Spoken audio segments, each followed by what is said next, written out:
하장. 사실 우리에게 하장은 아직 낯선 곳이며 생소하기도 한 곳입니다. 여행 매니아라고 자처하는 분들도 억지로 기억을 떠올린다면 거기 오토바이 타가는 곳, 그 정도로만 인식되는 곳일 겁니다. 더러 하장 루프를 다녀온 분들이 만든 유튜브 자료를 봐도 그저 오토바이를 타고 라이딩을 즐기는 수준에서 크게 벗어나지 않습니다. 그저 피상적으로 하장 루프를 접했고 체험한 것에 불과하다는 것이죠. 안타까운 마음을 갖습니다. 그 아름다운 곳은 잘해야 평생 한두 번 갈까 말까 하는 곳인데 버스로는 접근이 어려워 오토바이를 타야 하고 그마저도 어려운 곳은 걸어서 접근해야 하는 곳, 하장 루프라고도 불리는 하장입니다. 이하 현어 투어에서는 사파에서 그랬듯이 이 하장 루프에 관해서도 교과서적으로 자세히 안내해 드리겠습니다.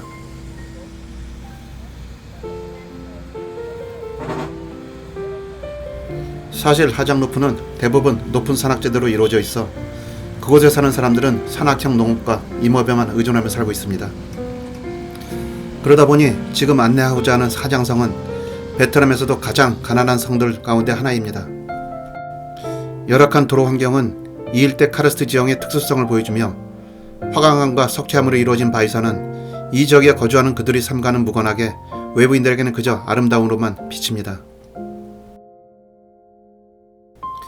농사를 짓고 싶어도 지을 땅이 없어 조그마한 바위 틈이라도 개간하여 지난한 삶을 이어가는 17개 소수민족이 기대어 살고 있는 카르스트 나라. 그 안으로 들어갑니다.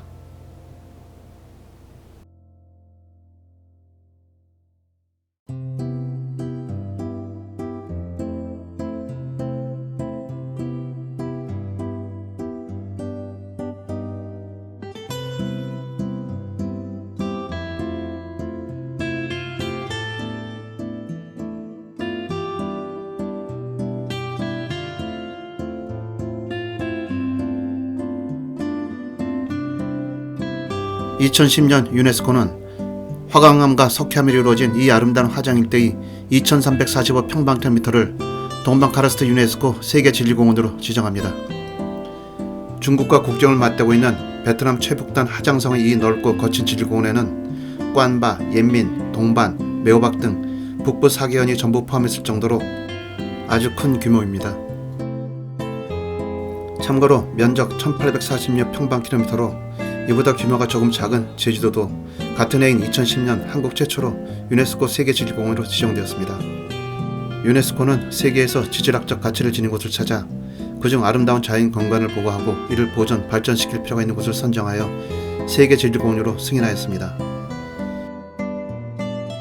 이 세계지질공원으로 지정되면 그 나라에서는 그 환경에 기대어 살고 있는 지역사회와의 협업을 통해 그 아름다운 지질유산을 적당히 활용하여 지역 주민의 사회 경제적 필요를 충족시켜주면서 공원의 지질 경관을 보호하고 주민들의 정체성을 강화하도록 돕게 됩니다.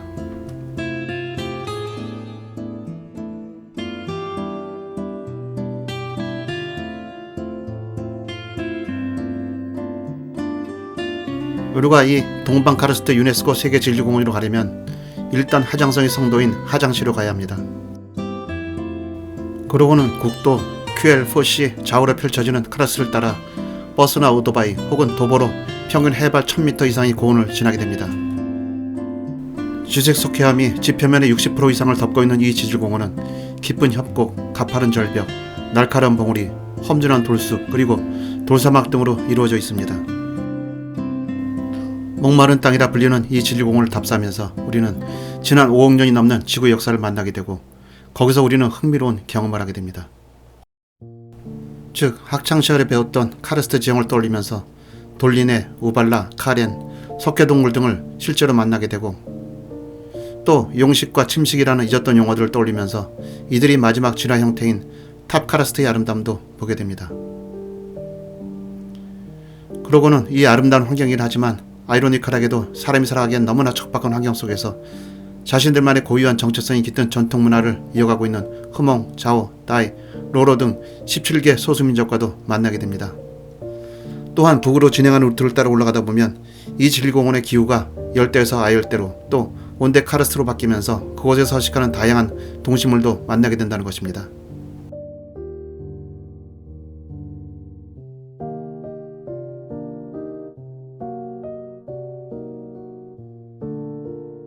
이 지질공원은 베트남 북부를 관통하는 약 350km의 도로를 하장 루프라 부르면서 그 도로가 갖고 있는 고유한 주제에 따라 4개의 루트로 구분하였습니다.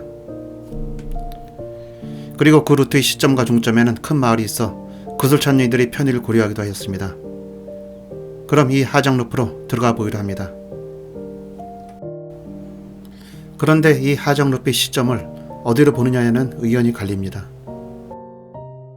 동반 유네스코 세계지질공원 관리위원회는 박승고개부터 하장 루프가 시작되는 것으로 보았고, 그래서 그 첫 명사로 랑단 사당을 꼽았기 때문입니다. 하지만 어떤 이는 보통 하장 시내에 있는 0km 표지석에서 시작된다고 보기도 하지만, 사견으로는 본격적으로 카르스트가 시작되는 하장 근교의 탐롱 동굴에서 시작된다고 보는 게 맞을 것 같습니다. 카르스트 지형에서 이 석혐 동굴을 빼놓고 생각하기는 어렵기도 하고, 이 동굴이 화려하고 아름다움을 놓치기가 싫기 때문입니다. 어쨌든 하장 루프는 그 끝만큼은 한결같이 예민을 축으로 놓고 환종주하여 다시 하장으로 돌아온다고 보는데 일치합니다. 우리는 이 루트를 도는 동안 카르스트가 빚어놓은 멋진 풍광과 민속마을, 소수민족의 3등을 겹쳐보게 되고, 유머기까지도 한 산악고개를 오르내리면서 협곡도 만나게 되고, 구조로 양장을 직접 체험하면서 지금껏 경험하지 못한 새로운 세계를 만나게 될 것입니다. 우선 관리위원회가 필수적으로 방문을 권장하는 루트를 주제에 따라 4개의 구간으로 살펴보면, 하장에서 꽌바를 거쳐 옌민에 이르는 제1루트를 지구의 풍요로움을 위한 길, 옌민에서 동반에 이르는 제2루트를 카르스트 바이오 나라 로키 왕국에 들려주는 인생 멜로디, 룬코 국기봉에서 메오박에 이르는 제3루트를 자부심과 행복을 향한 하늘 여행, 그리고 메오박에서 두자마을에 이르는 마지막 제4루트를 회색 과거에서 초록의 미래로 걸어가기로 각 구분합니다. 그러면 지금부터 하장 루프를 따라 동방 카르스트 유네스코 세계지질공원 여행을 시작합니다.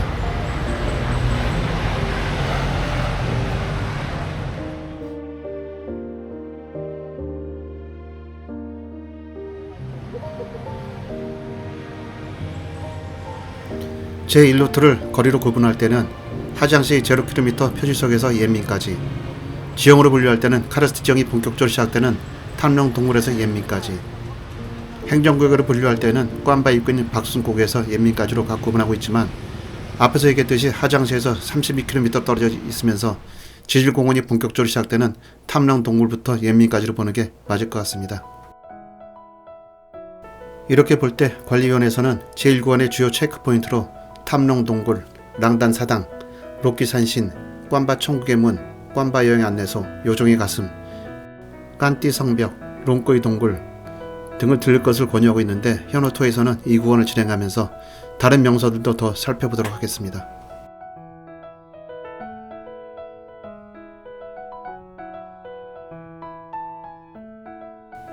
하장에서 제1구간의 첫 경유지인 꽌바까지는 약 50km 정도가 떨어져 있습니다.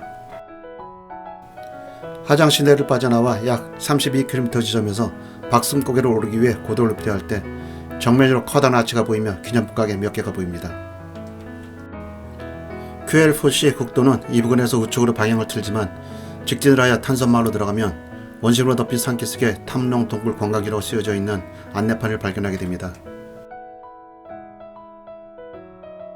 거기서 중앙계단을 따라 10분 정도 올라가면 조명 시스템을 갖춘 탐롱 동굴이 나옵니다. 입구 좌측으로 작은 사당이 하나 있고, 동굴은 높고 넓은 돔 구조입니다. 지표면의 균열을 통해 스며든 빗물과 지하수에 의해 석회암의 용식작용으로 형성된 이 동굴은 카르스트 지형에서 흔히 볼 수 있는 것이죠. 동굴은 약 200m 정도만 개방되어 있는데, 안으로 들어서면 다양한 모양의 크고 작은 종유석을 감상할 수 있습니다.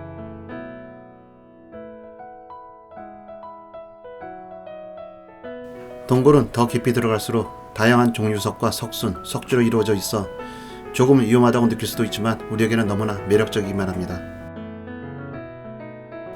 긴 고드름 모양의 종유석은 동굴이 벽과 천장 전체에 빽빽하게 나타나며, 석선을 만나 형성된 석주는 천장에서 동굴 바닥까지 뻗어 있으며, 그것들은 갖가지 모양으로 이루어져 있어 우리의 상상력과 모험심을 자극합니다.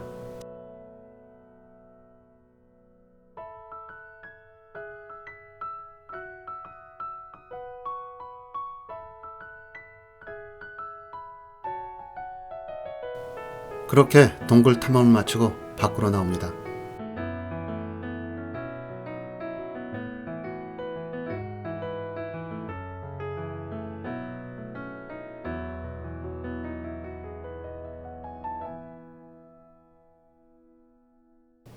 박순고개는 우리가 진행한 하장 루프의 환상적인 길로 들어서는 첫 관문입니다.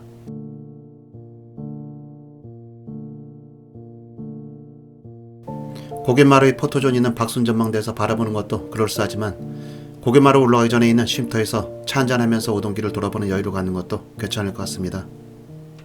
이 박순고개가 중요한 이유는 이 매혹적인 산길이 루프의 나머지 구간에서 만나볼 수 있는 아름다운 풍경과 계단식 논 마친 테라스 등 문화적 하이라이트를 미리 보여준다는 데 있습니다.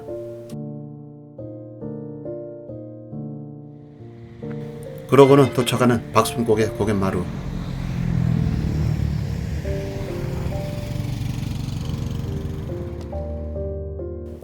정상에 뭔가가 보입니다. 이 박순고개는 정상에 올라 주위를 둘러보는 것만 해도 환상적이기만 한데 여성분들과 동행하였다면 필수적으로 포토존이 있는 이곳을 들러야만 합니다.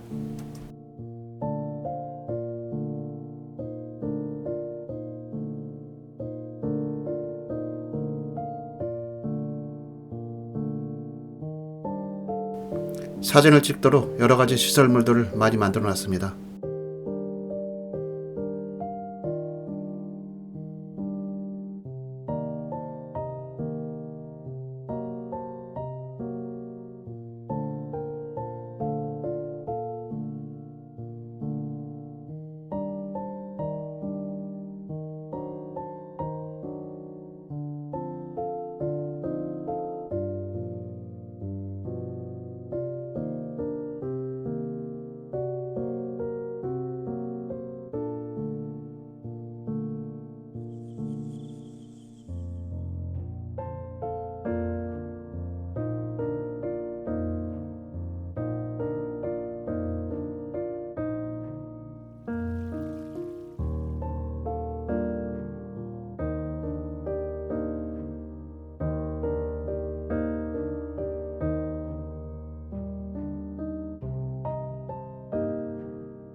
사진 촬영을 마치고 다시 가던 길을 재촉합니다.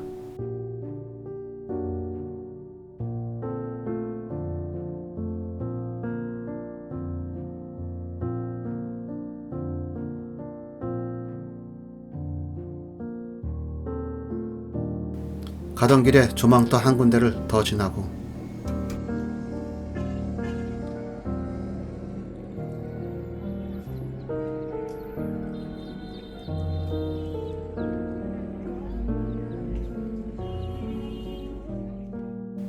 그러고는 꽌바로 들어섭니다.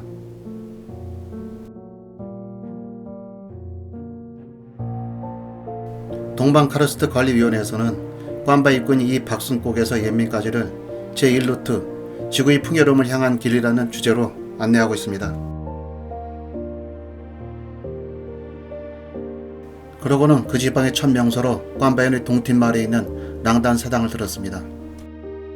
랑단사당은 이 지질공원에서도 아주 오래된 카르스트의 유형을 보여주는 곳으로 넓은 카르스트 들판 위에 있습니다. 이곳은 주로 타이족과 능족이 거주하는데 아주 오랜 옛날 그들의 조상의 도적들로부터 살인과 약탈을 당했을 때 5보살이 나타나 그들을 퇴치하였고 주민들에게는 논농사와 옥수수, 채소를 재배하는 방법을 가르치면서 흰 물을 주고 왔는데 이후로 마을 사람들은 이 보살들 숭배하는 차원에서 이 사당을 만들고 매년 음력 3월 3일에 제사를 지낸다고 하는군요. 그렇게 동팀 마을을 지납니다.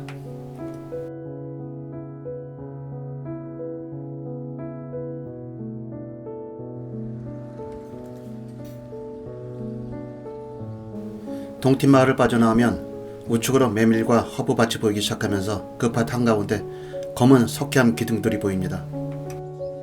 이곳 주민들은 예로부터 이 돌기둥을 신성시하여 이를 로키산신이라 불렀습니다.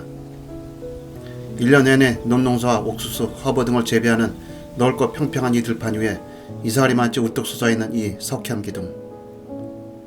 이는 필드 카르스트라 부르며 카르스트 진화주기의 마지막 단계를 보여주는 것이랍니다. 이런 지형은 이곳에도 매우 희귀하며 특히 이 세 개의 기둥은 이 지질권의 위풍당당한 수호자가 되어 예로부터 베트남에서는 큰 가치로 여기는 행복, 부, 그리고 장수의 상징이 되었다고 합니다.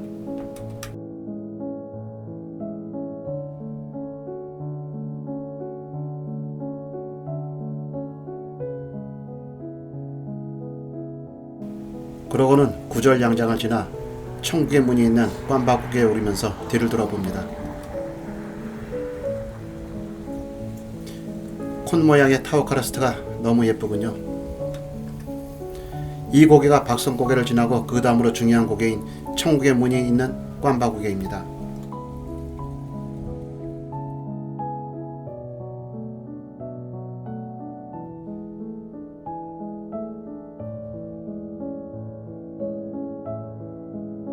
꽌바고개를 오르면 카페 하나와 노점상 두 군데가 탐방객들을 반깁니다.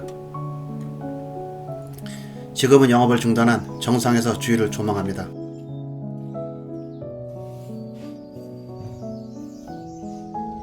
이곳을 지나면서 봄에는 산을 장식한 갖가지 색깔의 꽃을, 여름에는 구름사냥과 함께 짙어가는 녹색의 향연을, 가을에는 누렇게 익어가는 황금색 테라스 논을, 그리고 10월이 지나면서는 화려한 메밀꽃 단지를 볼 수 있을 겁니다.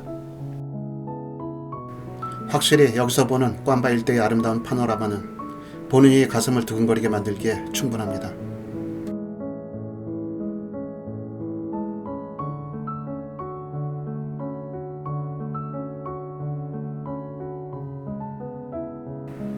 꽌바고개를 빠져나오자마자 다시 조망터 한 군데를 만납니다.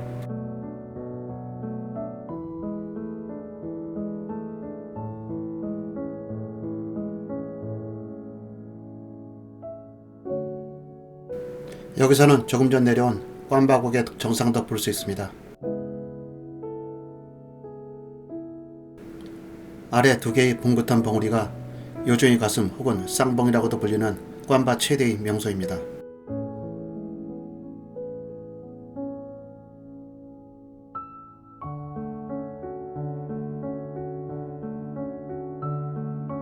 불규칙적으로 자리잡은 타워카리스트 안에 잘게 부순 석회암으로 이루어진 둥근 벙어리 두 개가 매력적으로 나란히 자리잡고 있습니다. 이 요정의 가슴을 제대로 볼 수 있는 곳으로 갑니다.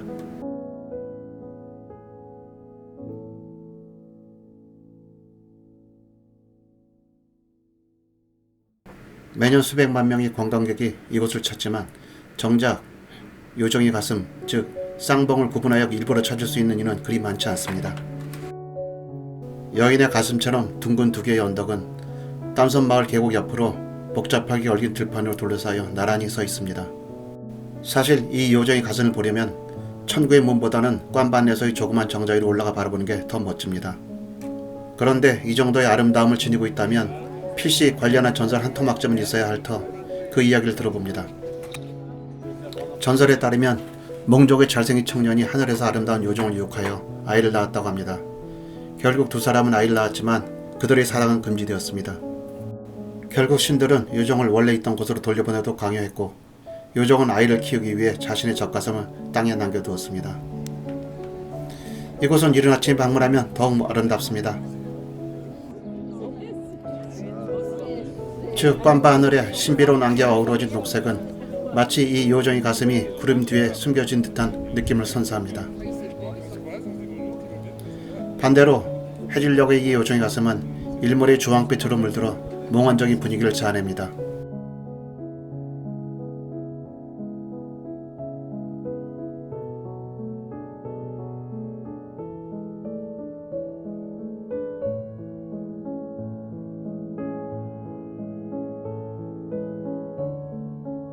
요정의 가슴을 보면서 꽌바 신으로 들어갑니다.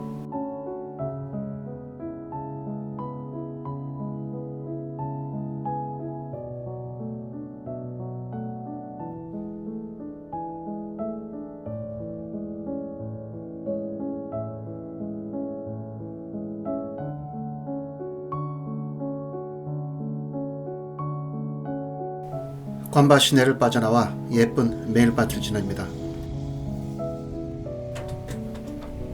10월 정도에 오면 얼마나 아름다울까요?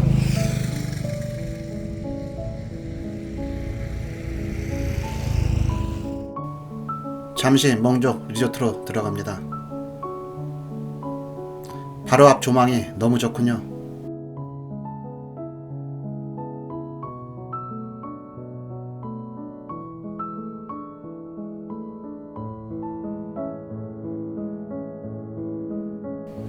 미엔강을 건넙니다.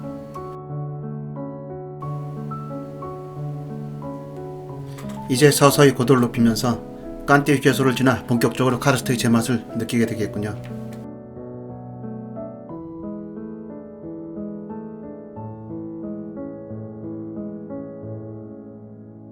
이 산수호유호의 횡단 테라스에는 둘레가 1.5내지 5.1에 이르는 오래된 철로 모습이 있다고 하는데 글쎄요, 어디를 얘기하는지 잘 모르겠습니다. 이 철나무는 주로 토양과 물이 부족한 석회암 지형에서 사는 매우 단단한 나무라고 하는데 다행히 이곳에 250년 된 철나무가 있어 그 정체를 알 수는 있겠더군요.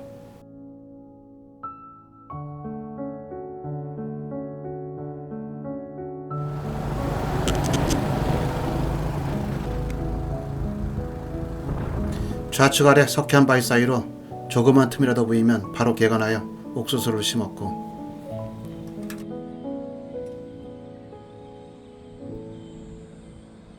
힘겹게 고개를 오르면 작은 마을이 하나 나오고 커다란 벽에 막힌 도로는 갈짓자로 힘겹게 고갯마을을 향합니다.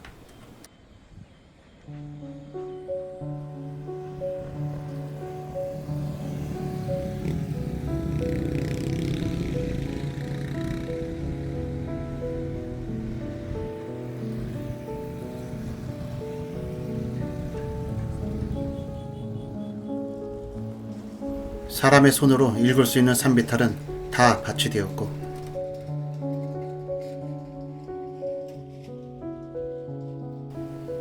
도대체 이 사람들은 여기서 뭘 해먹고 사는지 제가 걱정이 됩니다.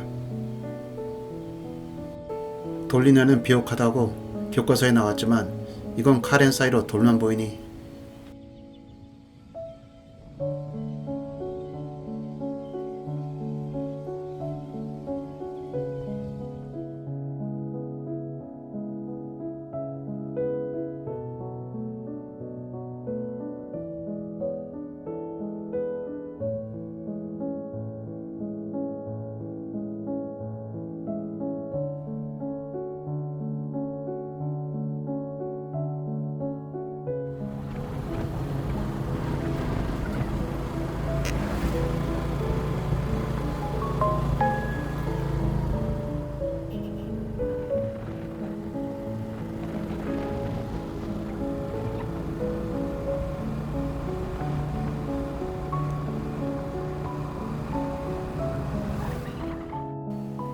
어느 정도 올라와 지나온 길을 내려다봅니다.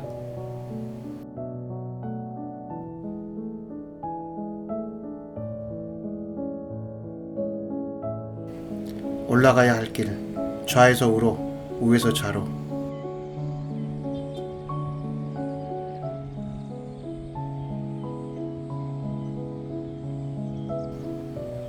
지나온 길을 또 보고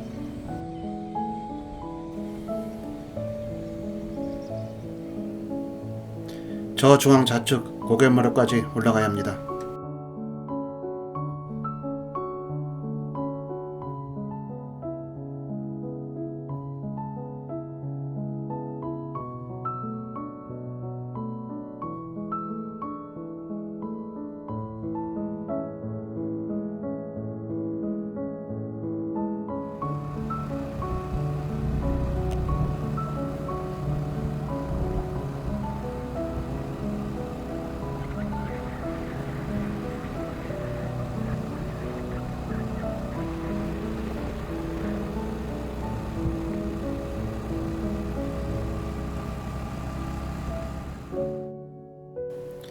멋지고 아름답다는 말을 해야 하는데 차마 그런 말을 못하겠습니다.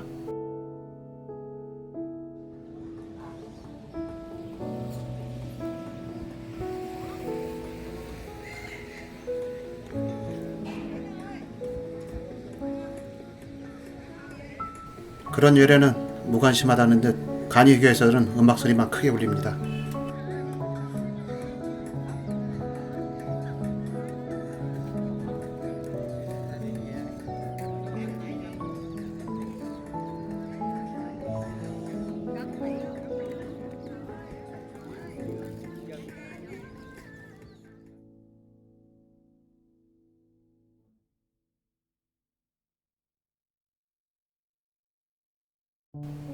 이곳이 고원지대라는 걸 실감합니다.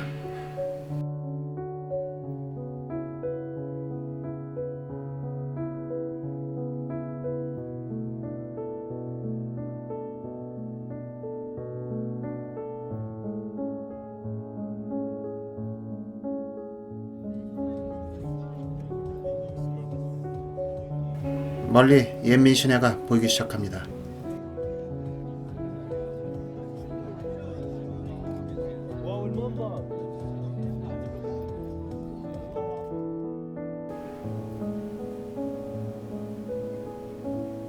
베트남에서는 희귀한 소나무 군락지를 지납니다.